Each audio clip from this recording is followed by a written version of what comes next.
Welcome to Thought Bubble 2022. We're in the hall after just going to a fantastic panel with, well, the man to my right, who needs no introduction. This is Scott Snyder, the Batman Who Laughs. So many other wonderful things that are coming out right now, but you don't want to hear me. Scott, tell us about By a Thread. Tell us about Duck and Cover. Tell us about your work that's happening right now. Well, yeah, and first of all, let me just say thank you for everything you guys do. Your site's all about the passion that you guys have. Sometimes I love how passionate you are about comics, about DC, about all of it. So thank you to everybody there for the dedicated work and the commitment to, caring about these characters that we love. So appreciate it. And then It's a pleasure. yeah, well, my right now, I've been doing all this create your own stuff with Comixology, and for about 10 years, when I was at DC, I was saying on the panel, I kind of fought hard to get a carve out to do create your own each year, and then I never had a chance to do it just because there was so much work, and I love doing Batman, I love metal, I love all of it, but there just wasn't room to do my own things, and so now being on the other side of that.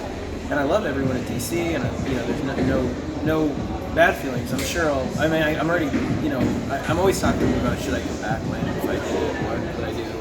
And so, certainly I have an interest in going back and doing, stuff there in a big way in some ways.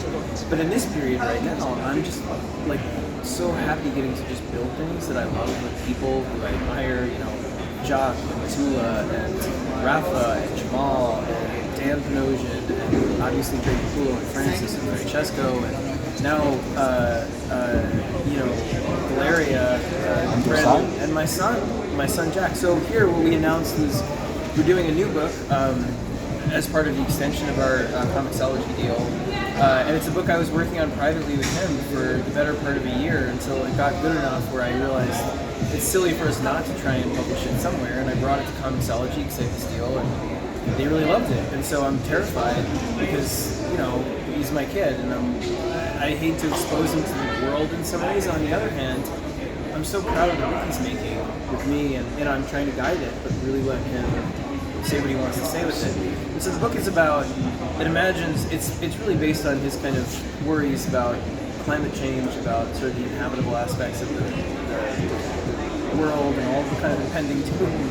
And so he imagined that, he came to me and he said, well, what if this patch of grass outside our house just turned black, and every creature, everything that walked over it died? And then the next day that grew 10 to 20 miles in every direction, and then every day forward it just kept doing it. And nobody knew how to stop it, and across water, it affects the water as well. And so it just starts killing everything, and it's called the Shroud. And what if people had to live in these communities above it? They had to find a way to get above it. And so I was like, I love this. And so the communities are called Needles. We called the book By a Thread. And I love it. And it's about young people in this world where there's basically no hope, discovering a way to be hopeful about a possible refuge that might provide safety back on the ground, and believing in themselves enough to venture out over this endless death landscape to go find it. So I love it. I'm really proud of it. The beautiful part of it as well for all us old fans who love a physical comic book is that yes, Comixology are going to be releasing it digitally, but it will be out in full physical comic book format. That's been the best part. I was worried that digitally we put the book out, and then on the other side of that, what if it didn't sell? And to be clear, when we did the Comixology deal, it was very important to us to make sure there was a print component. I wouldn't have done it without. And that they allowed us to be the first single issue books, print. Initially they only done trades, in print. But for us, I said it's not going to do retailers any favors to miss out on a book by Greg Capullo and me. Not that we're so, whatever, but we have a good sales record in direct market. So, and the way that the deal is structured, again, I don't make money from physicals selling. We have to pay back all of the money they paid us to make the book digitally. So it's not about me trying to sell it to make money. It's about me saying, I want the books to reach people because I'm proud of them, and I want people to feel like the system we're creating, where you can browse the books digitally for the price of one comic, or a Prime subscription, and you can browse all 8 books. Right now we have 6 going, 3 finished. The next 3 finished written, but they're still coming out. They're up to 4. Issue 4 is coming out. Kind of 5. Some of them are 5 issues, some of them are 6. And then the third wave starting with Book of Evil, and then this book by Thread, and Duck and Cover, which we were just showing previews of too. Raphael, they'll start in spring and summer sometime. But Duck and Cover is me and Rafa of American Vampire coming back together to do a kind of crazy rockabilly Americana My epic. time period. I love it. Right? Yeah. And so it is. It's all those. It's 50s cars souped up with crazy weapons and ray guns and like rockabilly gangs, but post-apocalyptic. It imagines that there's a nuclear war, and the only people that survive are kids that hide under their desks, like They those ducked and covered. They ducked and covered. And so it's about a group of these kids that like look around and find themselves all alone, and suddenly the Russians are invading, and there's all kinds of like craziness. So it's almost like Red Dawn Without the angst. Yeah, it's like Red Dawn, like done in 1950s rockabilly sci-fi. Awesome. You know that. So I love it. It's really fun. So those are the books, and mostly just getting to kind of creatively explore, you know, and just having the support of a place like Comixology where they just let us do the things that we want to do creatively, and they're there to promote the books. Like, I love it. I mean, I've had a great experience in Can't say enough good things about it. So, you know, I'm a big believer in what we're doing with, you know, trying to have the comics be browsable digitally so that they're affordable for young people. And then when they come out physically, like Night of the Ghoul, I'm seeing them come out physically, having, you know, we have Demons, we're really lucky. It sold out at 85, 90,000, and then Night of the Ghoul just sold out. So I'm really happy that it's proving that digital and print don't have to be competitive. Absolutely. You can still have a big print hit, like Night of the Ghoul is on its literally sold out. You know, the second issue did better than they'd hoped. And none of that is like my ego or whatever, trying to be arrogant. I'm just trying to say it by way of explaining that like the system can work where, you know, as one path forward, not the only path, but one path forward can be that digital can be a space for exploration. It can be for readers and for creators. But for readers, it can be a place that's a rabbit hole where readers can fall down, find new people they love. They can explore for a low price point. And then they can come into the stores and buy physical versions of those comics they love with extra content.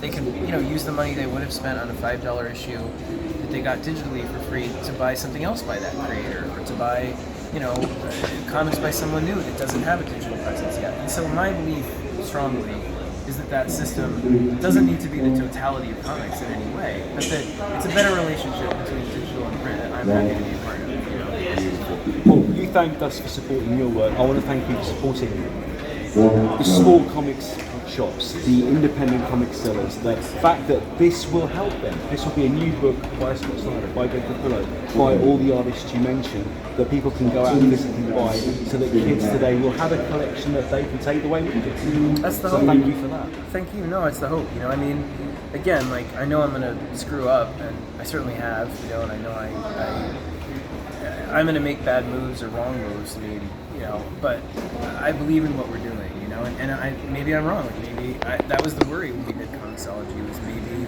we'd do it and the books wouldn't sell in print, or it would hurt stores in some way, and we were ready for that. You know, I was ready to say we tried it and it didn't work, and that's okay. I wouldn't want to do it again then. But the fact that it did is really exciting to me, because it means there's a path. You know, there's a path forward that makes digital and print a little bit more symbiotic, a little bit more synergistic. You know, and I like that system. I believe in it. I believe that my kids, 11 and 15, like, that's how they consume almost all their other entertainment. They stream it, then they buy the things that are collectible that they like. And again, that doesn't have to be all of comics at all, but I think it's definitely one leg of the stool. For one leg of the stool that could be a stronger stool than it is now. You know? Absolutely. And one final thing, I thanked you already for Blacktop Bill, one of my favourite villains of the last decade, and for Nocterra Season 2. Please, what you said to me yesterday, that little hint about Nocterra Season 3, this is great. Sure. Well, not to give too much away, but we do a Val special coming out this month. Yes, the end of this month, November 30th. FOC actually is Monday, final order cutoff. It's by Francis Manapal drawing, and it's co-written by me and Tony, and it tells the secret story of the first ferryman. And it catches you up with where the series is now. It cuts back and forth. And it's like a bottle episode. And then we start our third arc in February, and it's going to be called No Breaks. Like, the first one was Full Throttle Dark, second one was Pedal to the Metal, this one is it's going all out.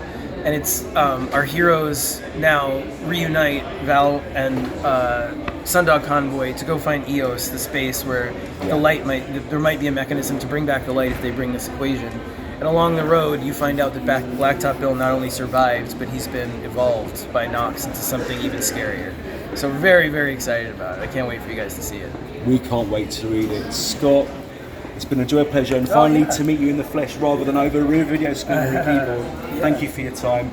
Drive safe, and whenever you're back in the UK, we'll be here with open arms. Oh, thank you so much. It's honestly, it's my favorite con. I love it. And mine. Yeah, please, I'll come back anytime. Thank you for all your hospitality and for all the support you guys have shown me over the years. And honestly, the honesty, all of it. Thank you. You know, as I get older now, I can reflect back on a lot of the work that I did over the years, and getting outside the rubric of DC and being able to look back and be proud of different things along the way. And I feel like, seeing the support that you guys showed and have shown over the years, it means a lot.